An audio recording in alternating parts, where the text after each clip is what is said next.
Hi everyone. So this week, after reviewing the Thoughtful Counselor podcast, I decided to watch the self-care podcast.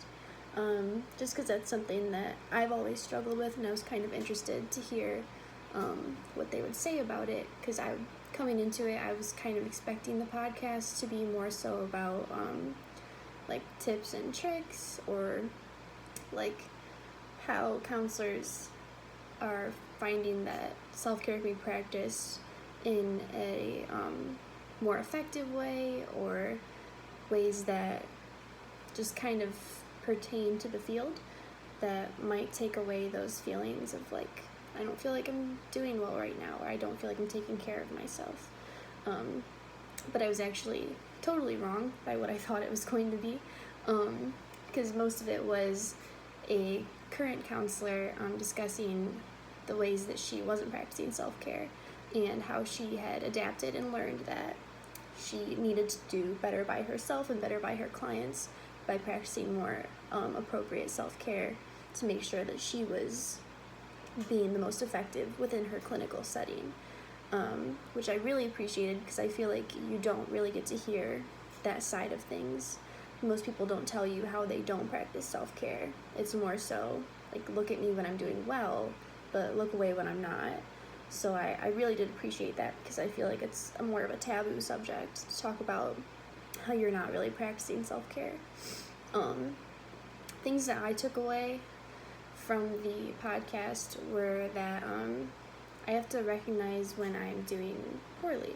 So at this point in my life, I feel like I'm doing fairly well.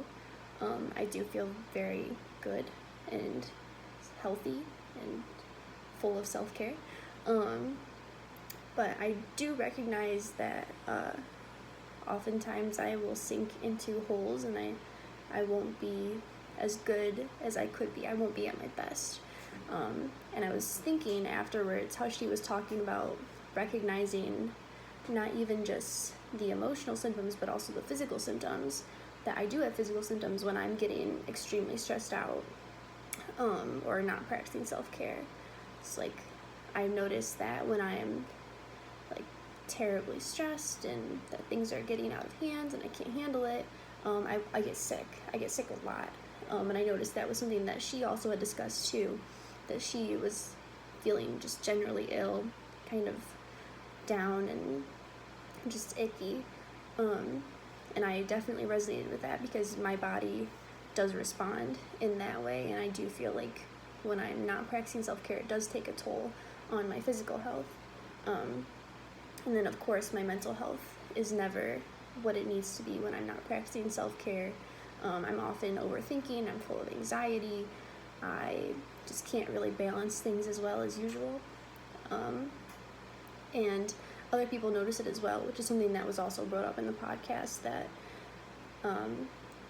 you might not be noticing things, but other people might notice that you're not yourself, and they'll point it out to you and help you to take those steps. And that is something that I've recently recognized that I need to get better at, is that when someone says like, wow, you look really tired today, don't take offense, just be like, yeah, it's been a tough week, because it's okay to have those hard weeks, and other people will notice, and it's only out of concern. It's not because they're trying to poke fun.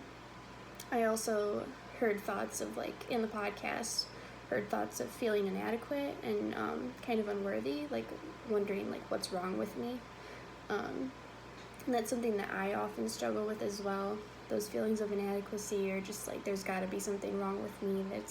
It can't be something outside of it. But I think that that's something I've really tried to come to terms with as well, just because it is hard to not place the blame on yourself in these difficult situations. It does feel like the world is crumbling and it's falling all on your shoulders, and it's got to be like, well, why can't I carry this? I should be able to carry this. Why can't I do this? And it's just a really dangerous way to think about yourself and to put yourself in that position, because you might not necessarily feel that you're incapable, but it's not you, it's the problem. The problem is just that big.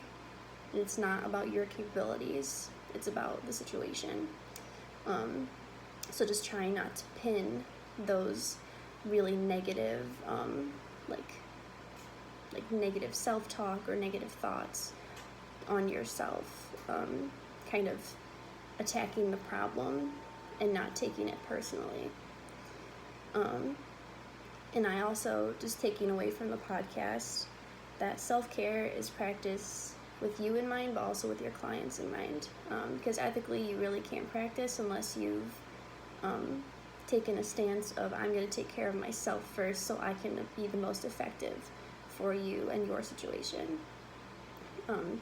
Just because the most effective counselors are the ones that know how to take care of themselves so they can help others take care of themselves as well. So that's all of my thoughts. Thanks.